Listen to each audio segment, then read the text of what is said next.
Glenn Maguire, independent economist, joins us right now on the show from Hong Kong to speak about his sense of what's really happening currently in the markets. Glenn, thanks so much for joining in. S&P has downgraded US debt ratings. You think there is a possibility of Moody's and Fitch following suit, or there are controversies which are coming in and maybe this was a bit premature? At least one of the largest investors in the world has said so. What's your sense?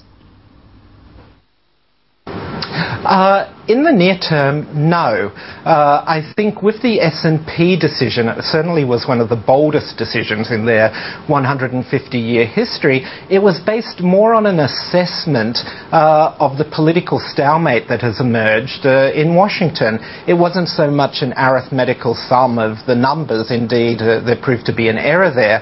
But I think, S&P has stuck their neck out in a sense and made a decision on where they think political stalemate will obstruct fiscal consolidation. And I think in that regard it's a fairly bold decision. I don't see Moody's and Fitch moving that far into that territory. They reaffirmed the rating on August 2nd. It certainly would be a turn on a dime if they changed their view this quickly. Right, but Glenn, given that the global picture right now is absolutely abysmal, would you say that the situation in Europe is perhaps worse than the US? Which one do you think would, at this point in time, be worse? Well, they're like the two ugly twins. It's really a case of Tweedledum and Tweedledee. I think, it contributes to this notion that we have this rotating crisis in the markets. One week it's Europe, the next week it's the US.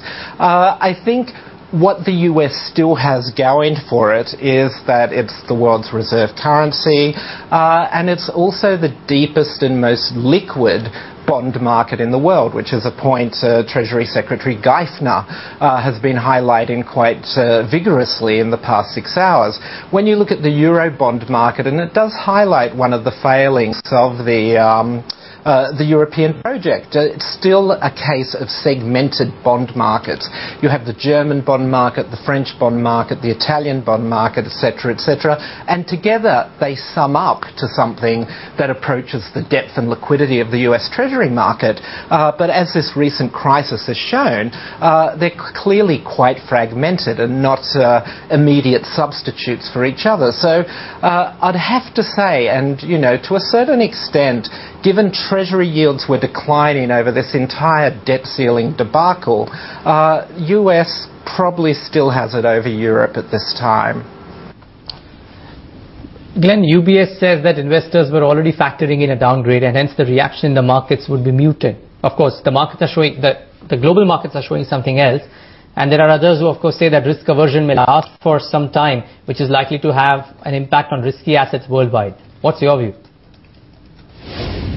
It's difficult to say in the sense that given the US is the world's reserve currency, given it's the largest debt market in the world and it's been downgraded, it's really an event without historical precedent. I think what we are seeing is there's still evidence of safe haven flows into the US Treasury market, even though it has been downgraded. At the same time, market participants will be watching the behaviour of other central banks, particularly the Asian central banks, to see whether they are actually starting to, at the margin, diversify away from US Treasuries. It's interesting that we're already starting to see some safe haven flows into the smaller AAA rated markets such as Canada and Australia, but with Canada at $1 trillion, Australia at 0.3 trillion US dollars, that's barely a drop in the pond compared to the 11 trillion US Treasury and MBS market. And that will be the interesting development to watch also. MBSs currently have a AAA rating, which is largely on the back of the Treasury rating. That would be the logical next instrument to be downgraded.